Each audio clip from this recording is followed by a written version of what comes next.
Good afternoon, everyone. A few things at the top, and then I'd be happy to take your questions. Secretary Austin returns home today from his historic 13th trip to the Indo-Pacific. Following the Reagan National Defense Forum last weekend, he traveled to Japan for his 4th official visit to build on historic progress made among our Japanese allies and U.S. military stationed in Japan.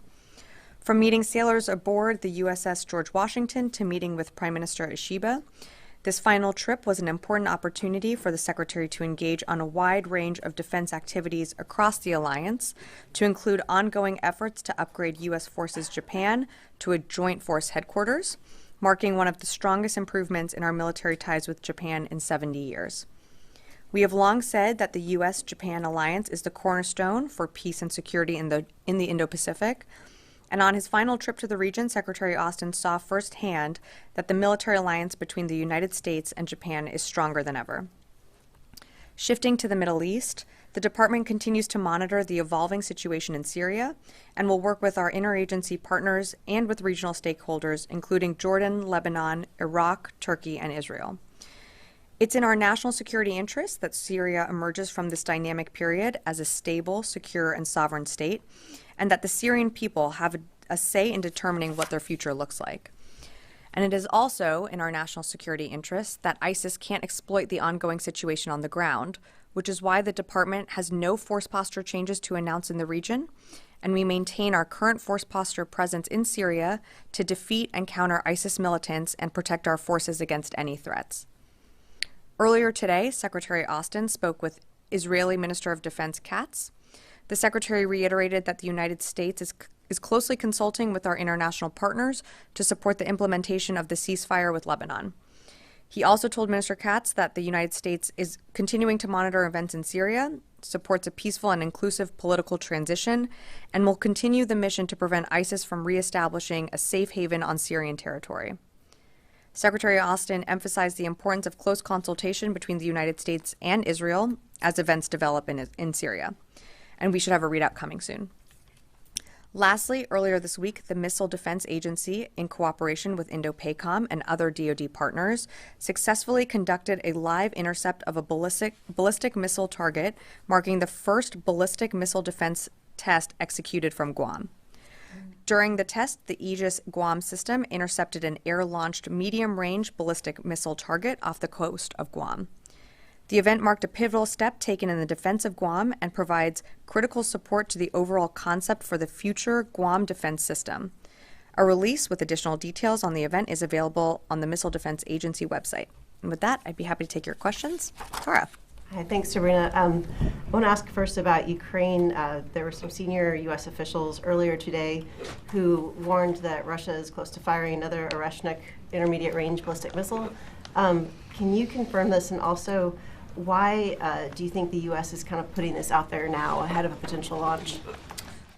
So Putin has said publicly that Russia intends to launch another experimental Oreshnik missile, as you mentioned. It's possible that Russia could do it in the coming days. I don't have an exact date for you. I think it's important to note that should Russia choose to launch this type of missile, it's not going to be a game changer on the battlefield. It's just yet another attempt to inflict harm and casualties in Ukraine. We've seen this before. They're trying to use every weapon that they have in their arsenal to intimidate Ukraine.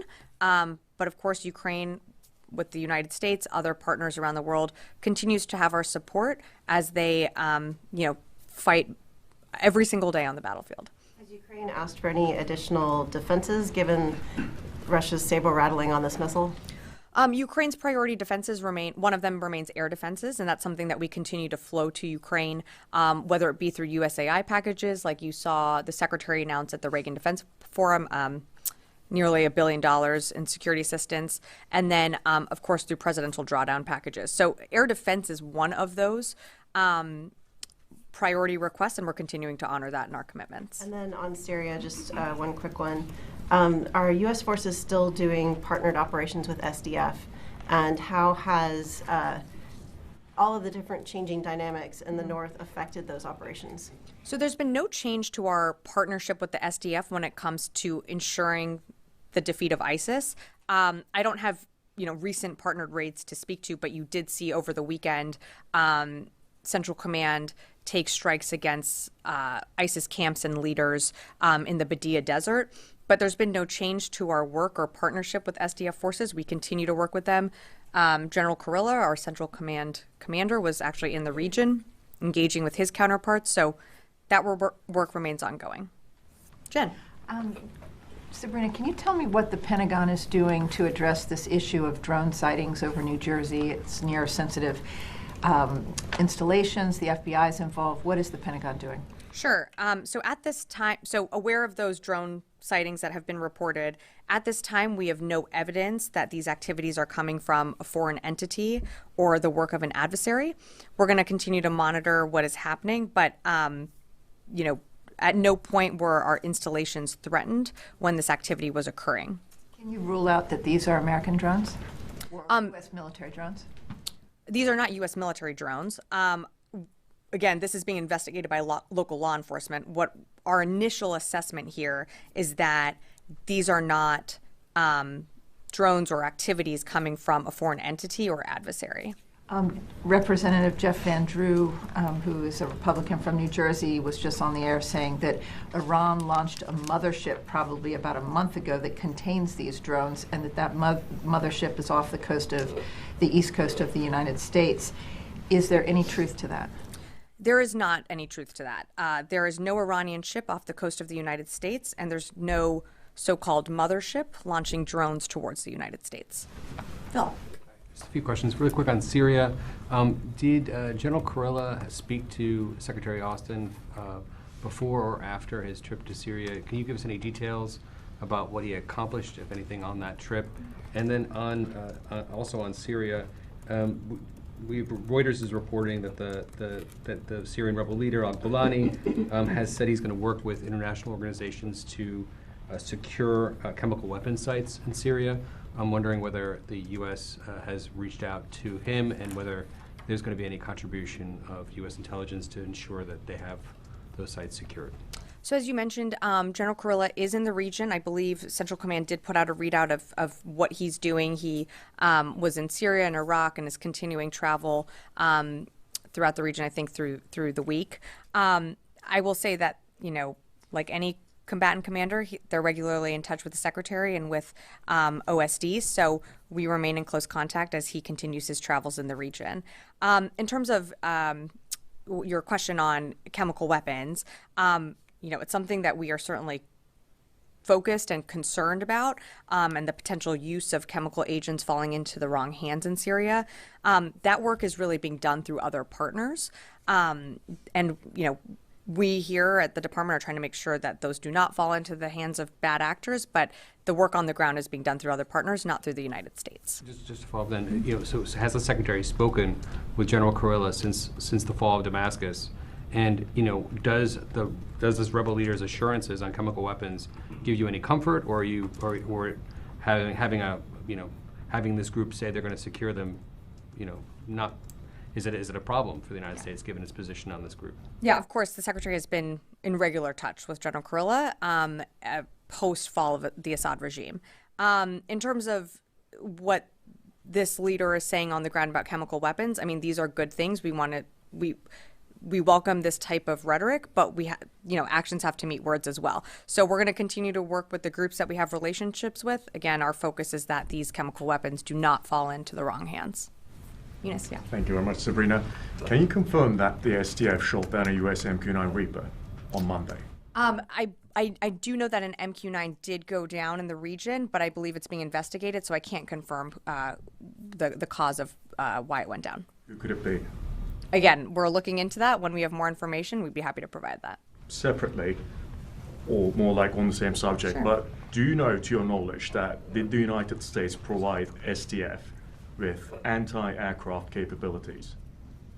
I'm not going to speak specifically to all the capabilities that we provide the SDF. It's we work with them when it comes to the defeat ISIS mission. That's something that's ongoing, and as I mentioned to Tara, it's our mission of why we are in Syria. But I'm just not going to get into more specifics on that. Just one last Sure. question, if possible.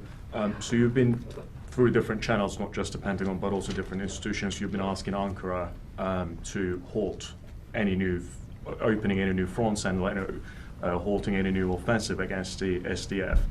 Do you feel that those calls have been successful so far? And Secretary Blinken is also headed to Ankara. I know that's not your institution, but how hopeful are you that those talks are going to be fruitful or be successful in stopping any kind of new offensives against the SDF? Look, we have a great relationship with our Turkish counterpart, or counterparts, I should say, throughout the administration. As you mentioned, we have the Secretary of State going to the region, I think this week, or if not today.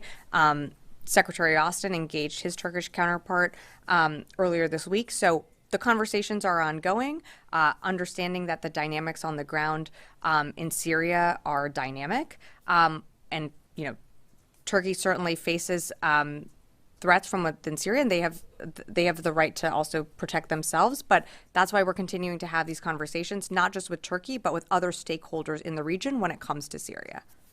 Natasha. Thanks, Sabrina. So going off of that, I mean, the fighting between the Kurds and the Turkish-backed groups obviously has raised some concerns about the security of the ISIS facilities and camps, the facilities holding ISIS members and their families in northern Syria. So how confident are you all that those facilities are secure? Have any of them been overrun at this point? Well, the facilities that you're referring to are, they're pretty far apart from where these rebel groups are asserting their power, like in Damascus and the northwestern side. We're in the northeastern part of Syria where those camps are. So those, the prisons remain secure and under SDF control. I'm not tracking anything that's been overrun. All of the prisons remain under SDF control. Yeah. As far as I'm aware, are you about to tell me that I'm incorrect here? No, when it comes to the Defeat ISIS mission, that is enduring. That's something that we're continuing to work with SDF. Those prisons remain in control. Constantine. Thanks, Sabrina. So going back to the drone that was shot down. So on Monday, you said that you guys aren't working on a formal deconfliction channel with HTS, the folks running the show in Damascus. Does this incident put more urgency behind having some sort of formal communication channel? Well, we're working through groups and partners that do have relationships with HTS. So we have ways of communicating messages. Again, of course, we want to work towards any deconfliction, especially our number one priority, and I think the Secretary spoke to this earlier today, is U.S. forces in the region, and then to ensure that enduring defeat of ISIS, which is the mission set of why U.S. forces are in Syria. But again, we have ways of communicating with HTS through different back channels. Just not going to go beyond that. Pivoting slightly then, would it be fair to say that this incident underscores sort of the chaotic nature of the situation in Syria and that U.S. assets and troops are in greater danger now than they were before the fall of Damascus? No, I wouldn't say that. I think it's an ever-changing, ongoing, dynamic situation that's happening in Syria. You just had a regime change and completely toppled. Of course, that presents, as we've said, great opportunity and also great risk. But when it comes to U.S. force posture in the region, there's been no change to our force posture. Our forces, General Kurilla was just in the region. We're going to do everything that we need to protect our forces there and to ensure that a terrorist group like ISIS doesn't take advantage of this moment and seek to move back into that, to the Damascus area and remain in a place where they are significantly degraded and diminished. And that remains our focus. So just to be clear, Sure. The downing of the drone is not an indication that U.S. forces are under greater danger than they. I would not look into it like that. Janie. Thank you, Sabrina. Excuse me. A couple of occasions on South Korea, United States, and North Korea. Is the Defense Secretary Austin canceling his visit to South Korea due to chaos of the lack of a counterpart? I think we spoke to this, Janie. The Secretary did postpone his visit to the Republic of Korea just given recent events. Again, he continued to the region. The ROC remains we have an incredible relationship with our counterparts there, and that's going to endure.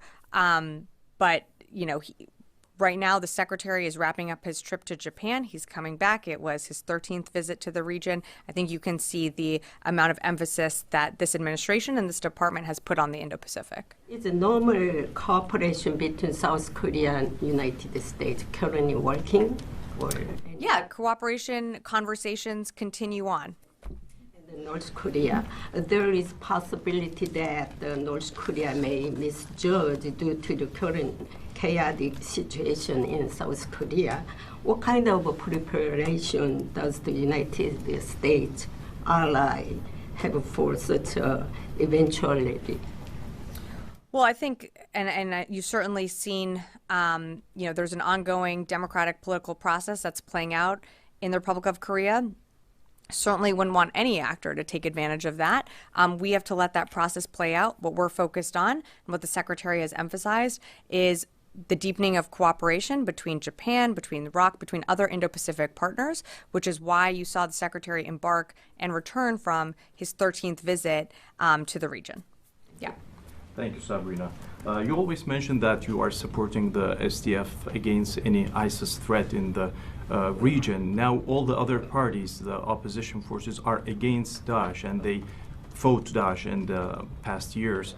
Now there were some clashes in Manbij, and the SDF retreated from there, saying that the U.S. mediated for them.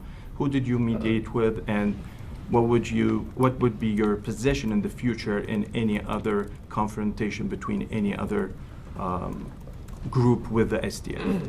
So I'm sorry, what is the question about ISIS, or is it about the Manbij region? It's the Manbij region, since the SDF and the forces there were not fighting Daesh or ISIS. They were fighting actually infighting between these two groups on Manbij. So they retreated with saying that the U.S. mediated in their behalf. So what would be your position in the future in similar situations when SDF comes in front some other Syrian groups, not ISIS? So, there's a number of stakeholders in the region. We continue to work with our Turkish counterparts to, urge for any de-escalation or confrontation in that region. Our assessment right now is that SDF is not operating in the Manbij area. We're focused on the mission, which is why we are in Syria, to continue that enduring defeat of ISIS. That's what we partner with SDF on. Appreciate the question, but I'm just not going to get into more details about that area. Another thing, like in the same area that's controlled by the SDF right now, there is a specific territory which is, according to dual agreements between the Syrian and Turkish government, is a Turkish ground, actually, Süleymanşah in Karakozak area, the right eastern shore of the Euphrates. So is there any talks about this? Because Turkey took the remains of the historic commander from this area due to ISIS threat to the historic site. So now, is there a way to go back to normal, and do you follow anything about this? Trying to follow the thread of the question here. Again, we're going to continue to engage with Turkey. We have our Secretary of State traveling to the region. General Kurilla is in the region. These are ongoing conversations, and of course, we understand the threats that Turkey faces, and our partners in the region. I'm just not going to shed more light than what I've said already. Tom. Hiya. Thanks, Sabrina. The readout that you did at the top between Secretary Austin and Minister Katz, you talked about ceasefire implementation with Lebanon. I don't think you said anything about possibility of new ceasefire talks in Gaza. Sorry? New ceasefire talks for Gaza. Was there I'm sorry. I was just giving a very top-line summary. That's why I said a more fulsome readout is coming. Minister Katz said that there was a discussion of there's a chance at the moment for a new deal that hopefully leads to the release of hostages. The Secretary and Minister Katz did discuss the ongoing situation in Gaza. I mean, the Secretary always impresses upon his counterpart the need for a ceasefire. One of the things that this administration continues to push for is the release of hostages. We still have Americans that are held hostage. Again, we should have a more fulsome readout coming. But one of the other things that the Secretary also emphasized is the need to get more humanitarian aid into Gaza. Okay, thanks. And then on the situation in Syria, are there any DoD personnel in any capacity currently in Damascus or any other places where the prisons, involved in any sort of search for Austin Tice or anyone else like that? So there are no DoD personnel. There are only DoD personnel in the areas that we operate, which are part of the continued de-ISIS mission. In terms of Austin Tice, I don't have a U.S. role or military assistance to speak to today. Of course, the ongoing developments in Syria could present an opportunity for us to get more information. What we want to see is him returned home, reunited with his family. But I don't have anything to speak to in terms of a U.S. military role when it comes to Austin Tice. So as the situation evolves, then there could be a role for U.S. or DoD personnel to go in and assist with those. Yeah, today I just don't have any role to speak to, though. Yes. Thank you, Sabrina. On recent Secretary's trip to Japan, could you please elaborate on the development related to discussions on upgrading the alliance command and control? And also, before the presidential transition, does the Pentagon plan to announce any specific direction or decisions on U.S.-Japan command and control issues? I can't speak to future announcements, even though we still have a few weeks to go before the transition takes place. I'm not aware of any more announcements coming, but I'm not going to rule it out either. In terms of the relationship with Japan and the upgrading of those headquarters, I think you've heard us speak to that and what we're going to do. But that is a phased approach. It's it's going to take some time to continue to upgrade that Joint Force headquarters. Jeff. Thanks very much. Two questions. One, with the airstrikes that CENTCOM and the U.S. carried out against ISIS in central Syria on Sunday, is there any updated assessment of who you hit, what you hit, how badly damaged ISIS is as a result? And then some Syrian Kurdish officials have said that since Golani, HTS, and the other rebels began their campaign and ultimately ousted the Assad regime, that they have seen an uptick in ISIS activity and in ISIS attacks and plotting. What is the Pentagon seeing from ISIS right now as you fear that it will try to take advantage of this situation? Well, that is what we've been saying, is that we are concerned that ISIS would use the dynamics and the ongoing situation on the ground in Syria to try and take advantage of that, which is why we did what we did on Sunday. We at approximately 5 locations, we had 75 targets with a number of different airframes and platforms to take out capabilities that ISIS would use, or we thought they could use, to try and take advantage of the situation that's unfolding on the ground. In terms of ISIS plots and planning, ISIS still remains a threat. I don't have anything to speak to in terms of an uptick of attacks, but you saw us take pretty significant action over the weekend, and we've been doing that, pre the fall of the Assad regime, and we're going to continue to do that as Syria goes through this transition political process. Is the assessment then that those airstrikes have in fact deterred ISIS, at least since Sunday, of carrying out more attacks? Well, again, we're taking capability off the map for them. So, what they choose to do, that's for them to speak to. I can only speak to what we did. And in terms of, I'm sorry, and you asked about our ongoing assessment of how successful those strikes are. Our initial assessment is that they were successful and that, we did kill a number of operatives, ISIS operatives in the desert, but it's going to take some time to get you more fidelity on the strikes. Sure. Follow up on that. What is the U.S. military doing to protect the SDF from Turkey and Turkish airstrikes? So continuing to have conversations with our counterparts. And while I won't speak to any hypotheticals, we're going to continue to engage the SDF. We have ways to deconflict, of course. And the Secretary spoke recently to his Turkish counterpart, and I'm sure he'll continue to do so. One other thing on Congressman Jeff Van Drew. He says that the drones in New Jersey should be shot down. Is there any reason not to bring down these drones to figure out what they are? Well, that's a decision for local law enforcement. If a drone or any activity is a threat to military installations, they always have the right for self-defense, and they can engage to respond to any potential risks. But with some of the drone activity or activities that you're referring to, there was not a threat to any military installation, so they didn't feel the need to engage. Yes, at the back. On those airstrikes over the weekend, categorically then you're saying that the U.S. only targeted ISIS military assets. You did not target any Syrian military assets. We target the strikes over the weekend that happened on December 8th targeted an ISIS camps and leaders that were operating in the Badia Desert. And since then, you're not targeting Syria. I have no other strikes to speak to today. What support is the Pentagon giving to Israel as it targets Syrian military assets and invades Syria? So I would let Israel speak to its own operations. I think what you're referring to is the operations that they're conducting to eliminate what are threats to their security, which include,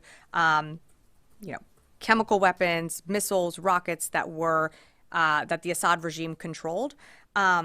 They have legitimate security concerns. They have a right to self-defense. It is their own operations. How much support are you giving them? We're not giving them any support when it comes to those operations. There's one thing you keep talking about. There's no change in the U.S. force posture in Syria. Under what legal authority, either international or national, does the U.S. have a force posture in Syria?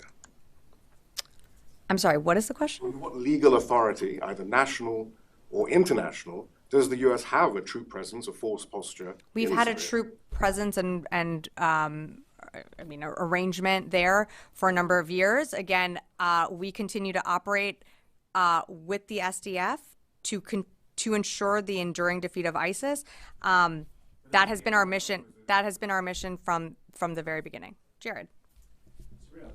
Again, on the Syria situation, there are some reports that Turkey-backed rebels near Manbij and Kobani have been still launching artillery and drone attacks in the area. And I think Raqqa today was hit with what the SDF said was a Turkish-backed drone attack. This is after the U.S. brokered the SDF withdrawal from Manbij, which the SDF is calling a ceasefire.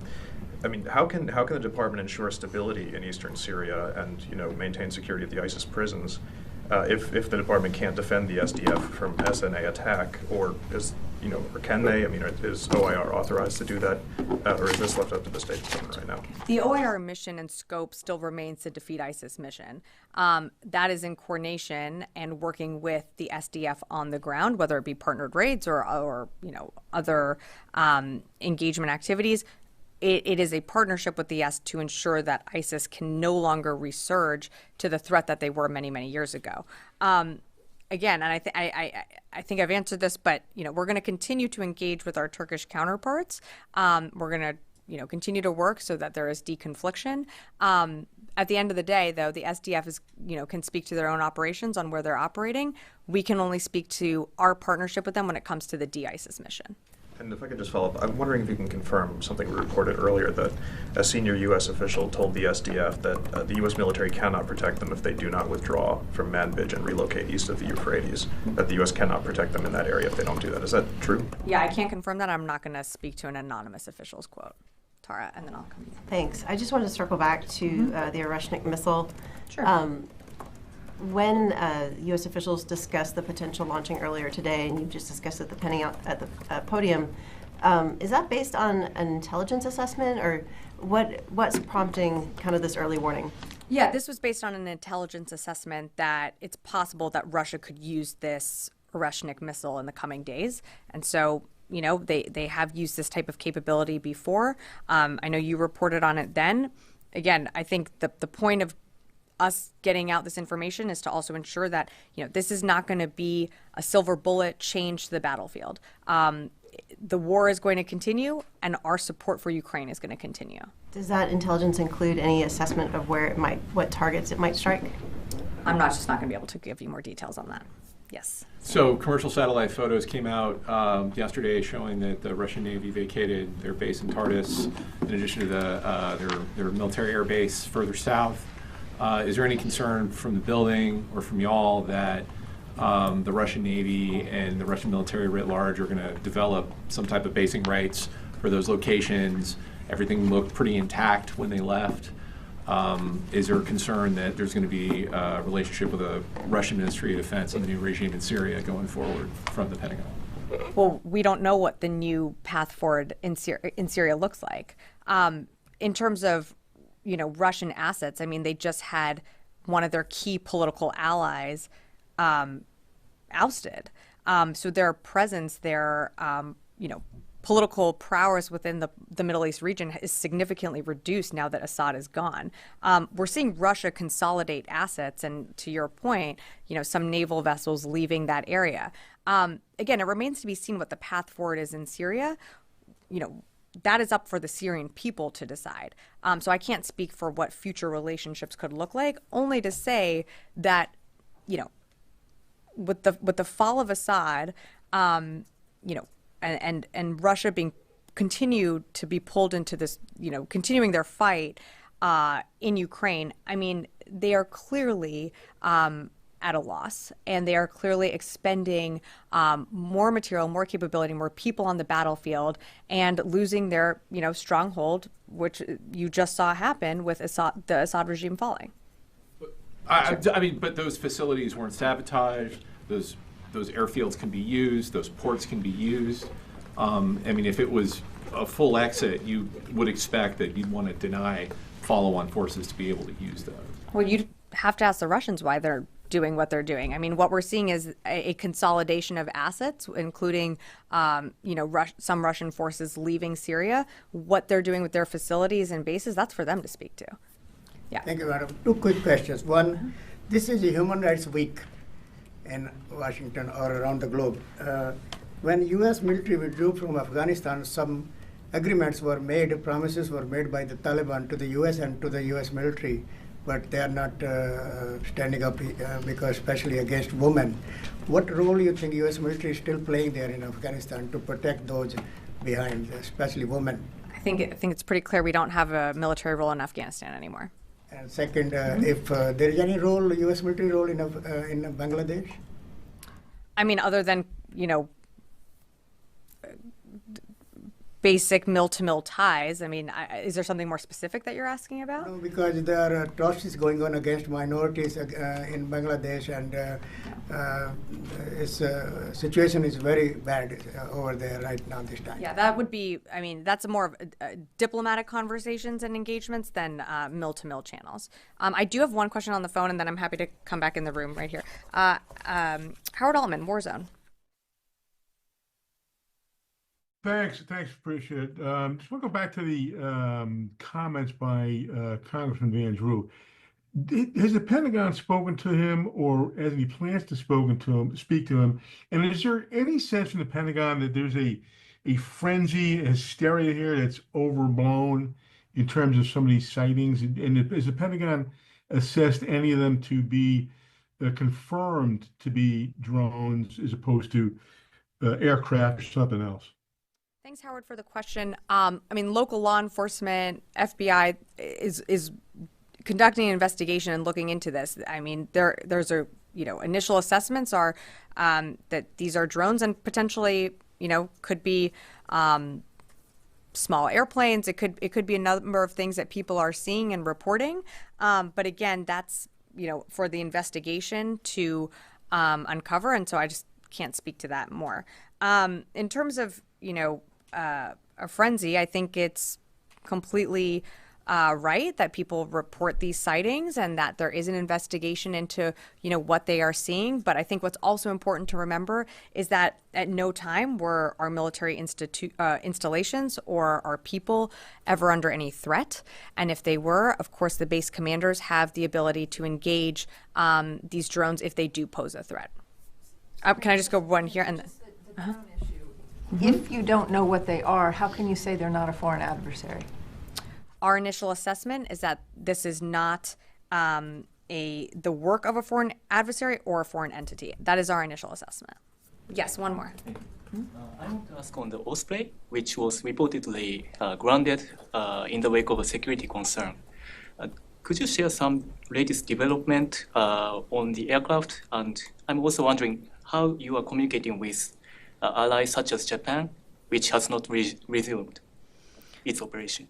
So I think you've seen, I mean, each service makes their own decisions on when it comes to the Osprey. We remain, as a department, committed to ensuring the safety of our aircraft and our platforms. And we continue to underscore that value at every single level.